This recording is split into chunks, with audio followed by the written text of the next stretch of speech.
gusto ko lang mag-react. Dahil meron pong komprontasyong nangyari. Pambihira, oh. Kinumpronta. Si VP Sara ng isang, ewan ko, ayoko na lang banggitin kung anong matatawag natin sa mga ganirang tao. Kayo na lamang po ang humusga. Kasi meron pong isang nag-interview kay VP Sara Duterte na sabi ko nga, maganda sana yung tanong. Maganda yung tanong niya. Maayos yung pero yung approach niya kasi, ma'am, Vice President po yung nilalapitan ninyo. Huwag naman po sanang ganyan ang ating pagtatanong, gagamit tayo ng mga salitang hindi na nauukol sa isang Vice President. Alam mo, si Vice President Sara Duterte, malapit yan sa tao. Kita mo naman kahit sino lumapit sa kanya, walang problema. Actually, swerte nga kayo dyan sa dahig eh. Kasi dito sa Pilipinas, hindi ganun. Sa Pilipinas, maraming security si VP Sara Duterte. Hindi ka basta-basta makakalapit. May protocol. Kayong mga nasa ibang bansa, maswerte kayo, lalong-lalo na kayo sa dahig. Sa ibang bansa kasi nasisecure pa si VP Sara Duterte. Pero dyan sa dahig, parang wala ako masyadong nakikitang security kasama niya. Nakakalapit kayo, nakakapicture kayo. Actually, si Roque na nga nagsisecure. Kawawa no si Attorney Roque. Kasi siya na po ang siya na po ang nagsisecure eh. At pero sana, ng akin lang pakiusap ko, yung ayos naman ng pagtatanong natin. Huwag yung tanong na nanggaling lang sa chismis. Huwag po tayong ganun kasi buti nga mabait si VP Sara Duterte, sumasagot pa. Totally ako against talaga kay Amy Marcos. You know that. Lahat kayo nag-Marcos noon. Ako, never ako nag-Marcos. Lalong-lalo na kay Amy. Pero the way you ask the question to VP Sara Duterte, hindi siya maayos. Hindi siya may galang. Para bagang kausap lang ninyo yung kapitbahay ninyong chismosa. Huwag naman po sanang ganun. Sa akin lamang po ito medyo galang naman po. Huwag ko kayo magtatanong ng isang bagay na galing lang sa chismis. Nasabihan tuloy chismis. Mamaya papakita ko sa inyo. Simulan na nga natin. Ipakita na nga natin nang maintindihan ng mga nanonood kung ano yung sinasabi ko. And then PRD gave him tips and gave him advice about relationships. So talagang it was your son that was the joy of his day today. Yes, oo. Everything was, all our discussion revolved around the life of a young boy. He's 12 years old. So, yung anak niya, dala na daw niya kasama doon sa pagdalaw. So, si PRRD na-excite dahil, siyempre, alam mo ng mga lolo, excited dyan pag may mga apo eh. Tapos, doon na siya, para bagang binigyan ng mga payo kung paano sa mundo na ito mabuhay. And then he was, visibly pleased when he saw his grandchild because he's tall already. The last time he saw him was he's not that tall. He's 5'5" now at 12 years old. So wow. That made him visibly surprised and pleasantly surprised. Sa politika po, meron kayo na pag-usapan? Politics, wala. Let me remember. Wala naman. Meron siya nabanggit about Marcos, but ayoko na sabihin yung mga binanggit niya. Alam nyo naman na lahat yun kasi nakikita niyo naman kung anong nangyayari sa bansa natin. And he mentioned drugs as well and the current state of our country in terms of illegal drugs. Okay, questions? Siguro alam nyo na yung sinabi ni PRRD tungkol doon. May sinabi daw siya kay Marcos at pinag-usapan daw yung drugs. Sabi ko, alam na namin. Gago! Sigurado ako, alam ko na kung ano sinabi ni PRRD. Sinabi ko na sa inyo, huwag kayong bubuto sa bang. Congratulations for the office of the Vice President. for receiving an unmodified statement from opinion. the opinion Yes. from COA, I'm sorry, Oo. for 3 straight years under your leadership. What's Yes. your opinion with respect to this? Well, it shows no the transparency and accountability and the compliance of the Office of the Vice President with all the regulations required by law. So we are Ayan po thankful yun, ha? for the hard work. I am thankful for the Ayan po yung sinasabi, yung 3 years straight, OBP earns COA's highest audit rating again.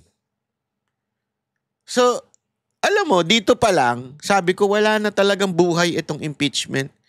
Kasi yan ang pinaka, nila yan ang pinaka binibida nila noon pa lang, di ba? Yan yung pinaka, sabi nga nila yan yung, anong tawag dito? Yung pinaka gagamitin nilang weapon against Vice President Sara Duterte, yung confidential funds, yung pag-audit. Pambihira ho, lumabas bigla itong straight for 3 years. Highest audit rating ng COA yan sa OVP. Di ba? 85 posted and 85.55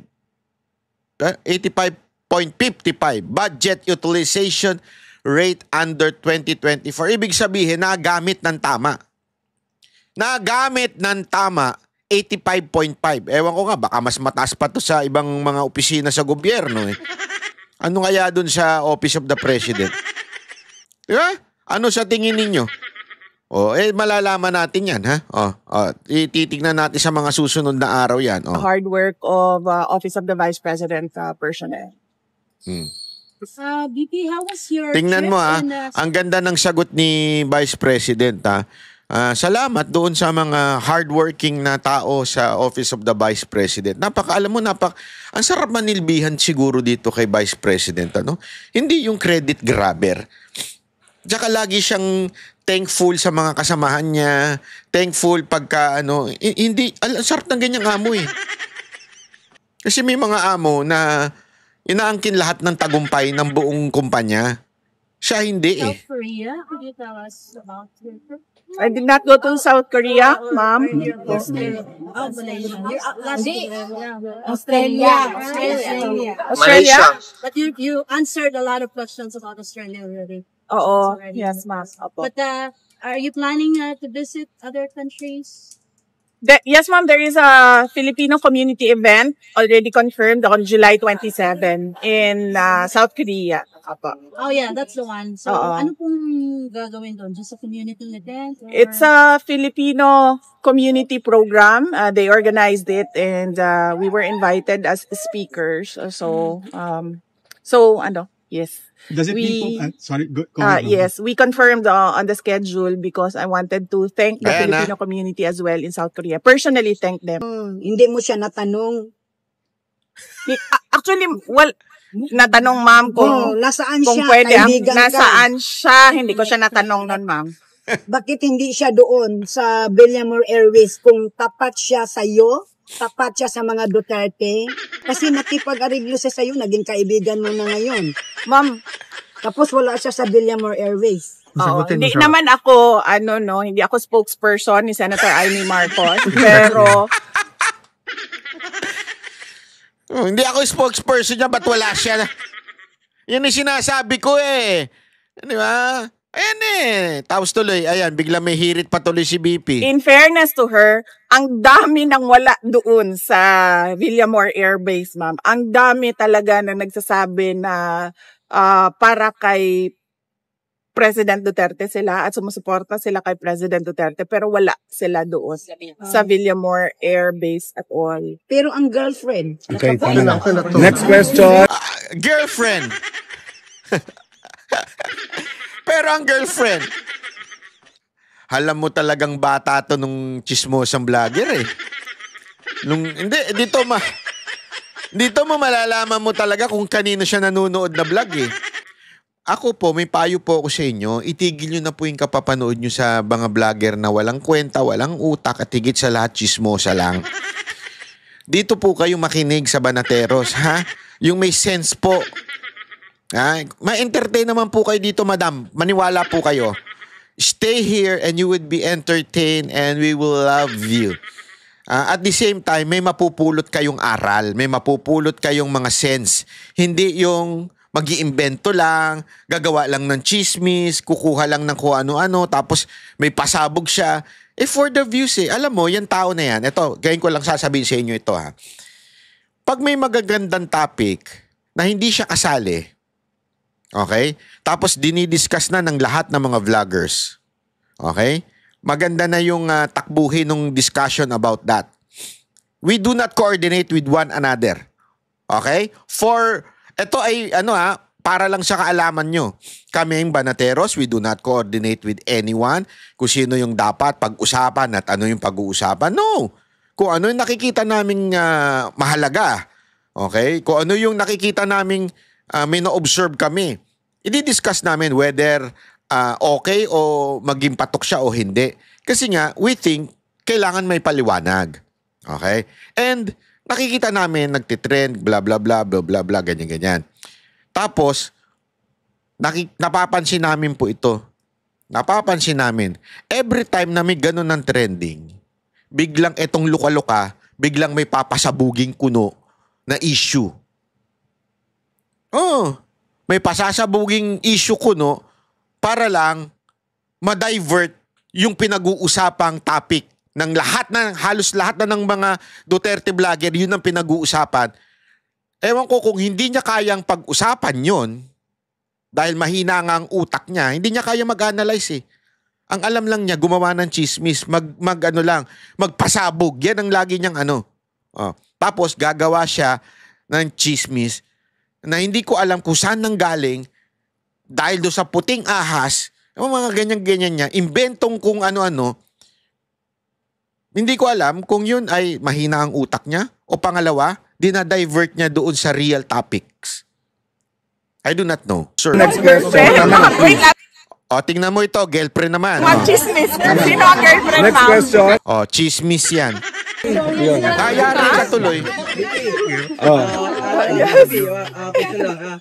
Napakinggan ko yung interview ni Manong Chavez sa Bilyonaryo na pag kumandidato po daw po kayo sa 2028, full support po daw po siya sa'yo. Dahil nagka-amnesia na daw po si Alzheimer na si BBM. Ano po masasabi niyo kay Manong Chavez? Well, nagpapasalamat ako kay former Governor Chavez Singson.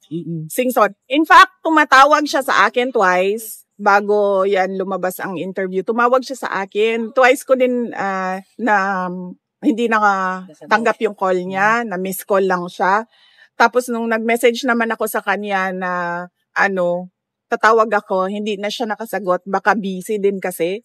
So, nagpapasalamat ako sa kanyang suporta. At isa siya sa mga tao na kilala ko na maayos kausap at may prinsipyo na tao. Ma'am, another question. That's 3 years from now, the presidential election. But right now, what does the VP want to do as the vice president and once and for all address the criticisms that you've been not doing your job but just going around the world? So, ano po yung plano natin? Yes, ma'am. Very recently, we did our pasidungog, Doon sa pasidungog ay binigay na namin yung report namin sa taong bayan kung ano yung isang taon na nangyari sa Office of the Vice President. At binigyan din namin ng recognition yung mga partners namin for the past year sa Office of the Vice President. Since tinanggal na ng House of Representatives or ng Congress yung medical and burial assistance ng Office of the Vice President, ang naiwan na lang sa mga projects namin ay pagbabago yung Million Learners and Trees campaign. This is a campaign for education, targeting 1 million school children by 2028 and targeting 1 million trees by 2028. And then ang next namin is ang Magnegosyo Taday namin. This is targeting women's association and LGBT groups or individuals who want to access financing for their micro or small enterprises. And then, ang next is, we still have our Disaster Operations Center. Yun sila, araw-araw yun nagbibigay nung tulong namin kapag merong sunog, may baha, merong evacuees dahil sa pagsabog ng bulkan or dahil sa bagyo, kung ano man yung problem doon sa area of responsibility nila. And then we also have the Libreng Sakay program. Ito yung mga buses na pinahiram sa Office of the Vice President. So ang ginawa namin ay nilagay namin sila sa mga ruta na kailangan ng augmentation, transportation during high traffic hours. And then ang next namin is yung Pansarap program namin. This is the feeding program namin wherein Dito kasi sinasabi, di ba, na parang pinupuna siya na lagi siya nasa bakasyon. Ito yung ina-explain ni VP Sara Duterte, di ba? Na even if nasa labas ako ng bansa, the Office of the Vice President is continuously working.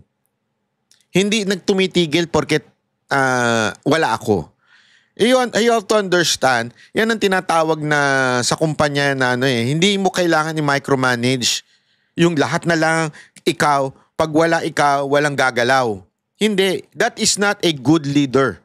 As a matter of fact, it is not a good, kunwari ikaw nasa kumpanya ka, yan ang yan ang sa mga business.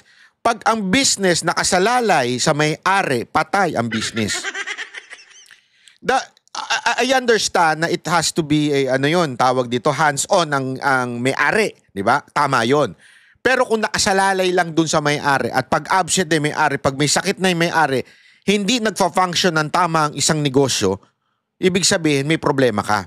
Hindi mo na-designate ng maayos yung trabaho sa mga tao mo.